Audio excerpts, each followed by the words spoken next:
wanted to ask you about how you and, every time you have a transition in coaching staff, you wonder how the coaches Okay, let me go back 4 years to what you asked me, then we'll go back 2 years to what you asked me. Just re-rack the tape. It's the same thing. I mean, the idea here, and that's the great thing about it, is this is a program. And when other new guys come in, there's a lot of great ideas and a lot of things. And ultimately, what comes down to you being successful is guys working together. And I think if you ask, hey, everybody has weaknesses, and what are your strengths? Strengths really are being able to work with people. And just one of those things I think I learned at a really young age here from Jim Tressel, and it was just one of those things, that the ability to work with other people, bring other people in, accept new ideas. So it's been a really good transition. What is Greg's experience, not only from the NFL, but just as a head coach? How has that made the relationship unique? Because he's seen coaching dynamic from the top position in a Well, at some point in time, hopefully we get you might get an actual minute where you could actually have a different kind of conversation other than inside these walls. But no, there's a lot of great ideas, a lot of things that I can pick his brain about, and at some point in time of taking that next step and doing this thing on your own, and all the things that he's done, and just as we do things in here, and even with our program, he'll bring up things that maybe he did with his programs and different things. So there's a lot of ideas that are going around that, selfishly speaking, are going to be really, really great things that for me in the future. How much of a challenge is it going to be again? And it's college football, because you lose guys, and the amount of guys that you lost on the defensive side. How much of a challenge is it with the coaching staff to get this defense prepared? Well, I think, to be honest with you, last year going in, you knew you had a lot of great players. I mean, guys that were proven great players. And that brings a different challenge in itself.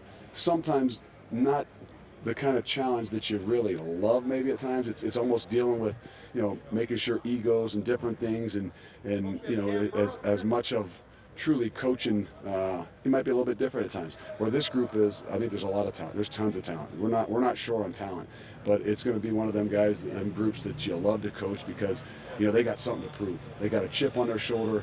They're not Joey Bosa, they're not Von Bell, they're not Darren Lee, but they're really, really, really good, and we just haven't proven it yet. And those are the kind of groups, really, I'll be honest with you, that are really exciting to coach. Luke, you talked about Darren. 2 years ago, he came out. You guys gave him the first rep in spring practice based on what you guys said then on winter conditioning.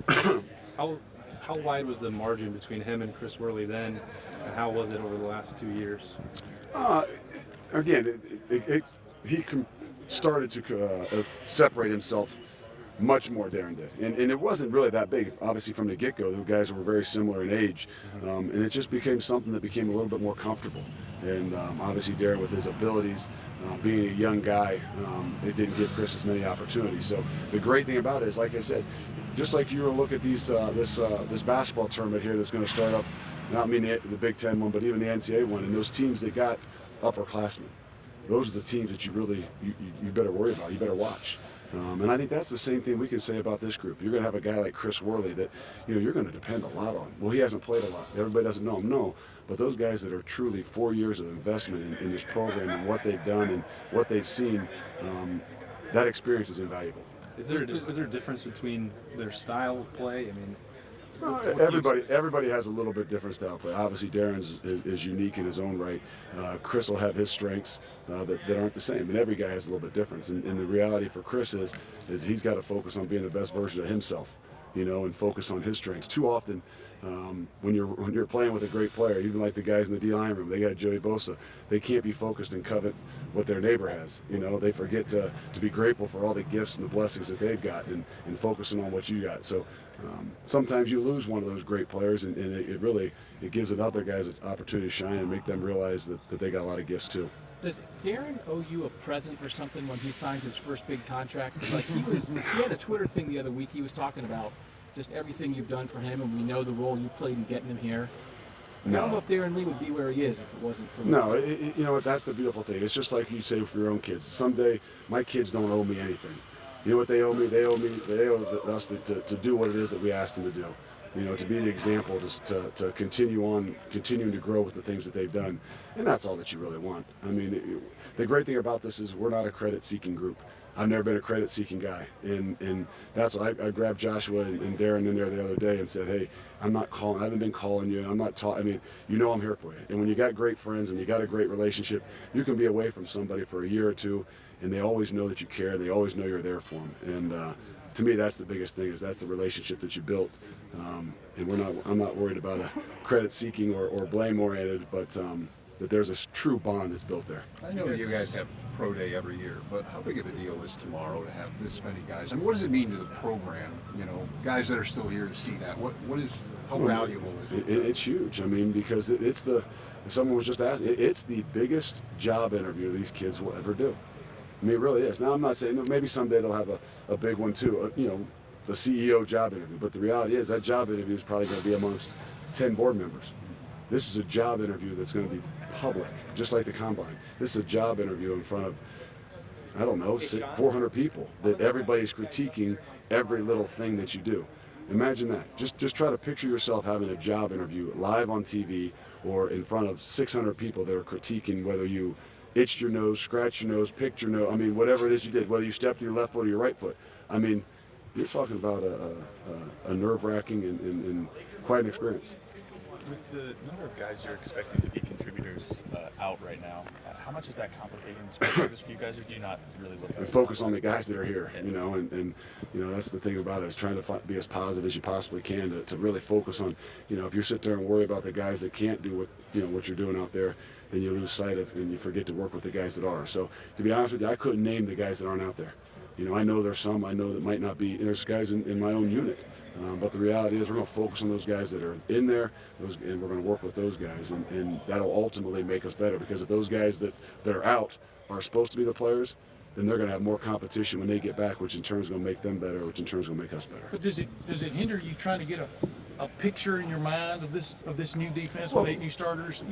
No, it might, but the reality is, I mean, obviously, Coach Meyer in his mind says this is where you guys set your, set the depth chart, in spring ball, and then when you come in August, it's time to prepare for a game, and that's the big picture of what he's doing. What we're trying to do is making sure we're developing everybody too, and so what ultimately I think it might do, maybe there is a little bit more competition in fall camp, but the reality is if those guys that maybe are getting all the reps now are that much better, guess what you're going to create? More competition. Ultimately, what is going to make all of us better is better competition. I walked over here late. I was talking That's to somebody not else. abnormal, but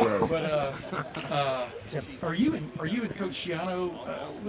How would you describe y'all's relationship? do you guys want to run back the tape from 4 years ago for him, or the tape from 2 years ago for him? Yeah. So, For 7 minutes. yeah, it's the same thing. Like I try to tell these guys, sometimes I think when you try to hone in on what your strengths are, strengths might be a part of working with others and accepting and being able to do that, and having the opportunity to do that quite a bit has really helped. So the ability to get everybody together, the ability to feed off of one another's strengths, and the ability to enhance what we've done. It's great to have a new eye in some other ideas. We're not going to change, but the idea was, hey, when we do this, let's enhance what we've done and find ways to make this better. I think Rick Hunt was kind of kidding, but kind of not kidding when we talked to him before. He said Booker's a better athlete than Perry. Is he? Yeah. So, Joshua, where are you? Yeah. No, I mean, he's we a know better Perry's athlete. good player, but No, I Booker's- mean, he might be a truly, now define what athlete is. There's a lot of different things in there. So you could say, if you want to go maybe on the 40-yard dash, and I don't know, maybe he probably is a little bit better athlete. But everybody has their strengths. And, not that Joshua's not a great athlete. So, but you're going to believe me, we're not going to miss a beat with the guys, the athletes that we put out there on the field. How ready is Booker with the rest of the stuff? I mean, I know you're only 2 practices. And that's what's hard. I mean, again, guys can get ready here, guys can do that, and then the true ability to go out there in the midst of 110,000 people is different. Now, the thing I'll give you for Book is when he went in the game against Penn State, and Joshua got hurt on his first play of the game, he actually is one of those guys I think that plays better when you kind of put him out there. He can just kind of go and go and go, and he's much more of a reactor. We just got to make sure we get all the other little things. And Luke, I think this is the second year that you guys have had that split spring practice where you have the spring break in the This is middle. the second year. It's second year. What does that do? Is that good? Is that bad? Does that like the kids have been grinding since last year? I don't know. To be honest with you, it's hard to really tell. I mean, I've been so ingrained in it started April 1 and it ended on the last Saturday in April for all those years here when we were a quarter school. The reality of what you've done is I think you've had the ability to spread spring ball out over a 6-week period. And what in turn that does is it gives you more opportunities to be with the guys. You have more time. You have a 20-hour week, so over 6 weeks, you get a lot more time with these guys as opposed to a 4-week period. So, and ultimately, that's what these kids want anyway. They love football. They want more football, and that gives us the ability to be able to be with them, be around them, and coach and work the game that they love.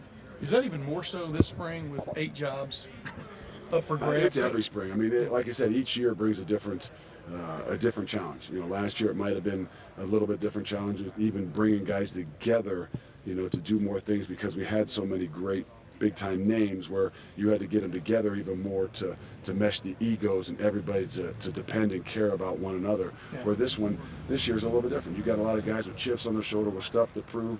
They've been behind guys, so they understand what being a part of a team's all about.